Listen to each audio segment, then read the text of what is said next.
So we're talking about introducing him to public places. So the first thing I look for is, again, we're utilizing leash pressure.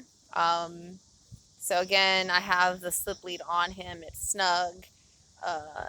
It's not going to matter in this particular context whether or not it's on the correct side. We'll talk about that in another video. But this is just one of those places, it's not a designated place. He's just been traveling with me. He went with me to a training session. And I just really want him just to see things and hear things. So we're here in a parking lot. This is, I think, Food Lion. And so he just gets to see, people and things. And I'm going to take him and walk him around.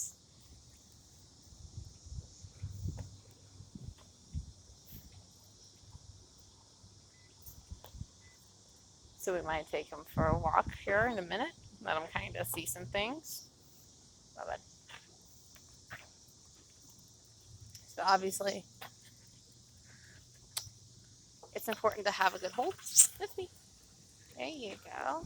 It's important to have a good hold on him, but what we're doing is I just want him to see things and follow me. And, if he's brave enough to sniff, that's great. I'm going to definitely encourage that. But the big thing, because you see how uncomfortable he is, he's like, I'm not super comfortable. The big thing for him, really, is just for him to see things and experience things, new things. All right? So you're going to see I'm going to probably end up switching sides 1,001 times, and that's totally fine. But this is, again, right now, I'm not terribly too worried about him having a lot of obedience, being on a strict walk on my left.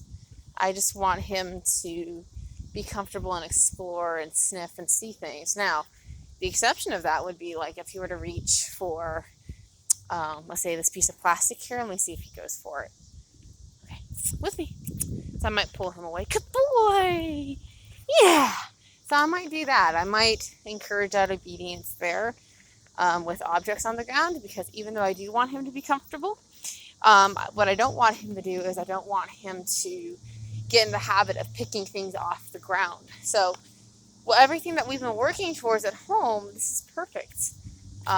Sorry, buddy, for what we're working on right now. So these are all little life skills that he's learning about. So this upcoming week, this is what we're going to be working on. With me. We're going to be working on him going with me places and seeing all kinds of stuff, and being in parking lots. With me. Come here. Sit. Boy. So I'll kind of show you kind of our environment here. We got people coming and going. We got cars. I mean, there's just all kinds of stuff. This is just so new. So again, this is one of those places where, again, it doesn't have to be necessarily going to a park, being around, going to PetSmart, being in a store.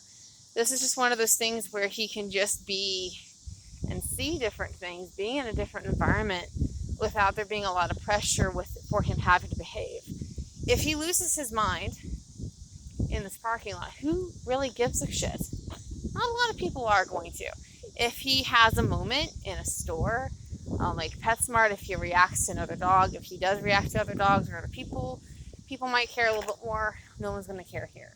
So this is why I think parking lots, especially taking your dog with you, getting him used to traveling, and getting him used to different environments like the different parking lots, I think is a very underrated way of, quote unquote, socializing your dog.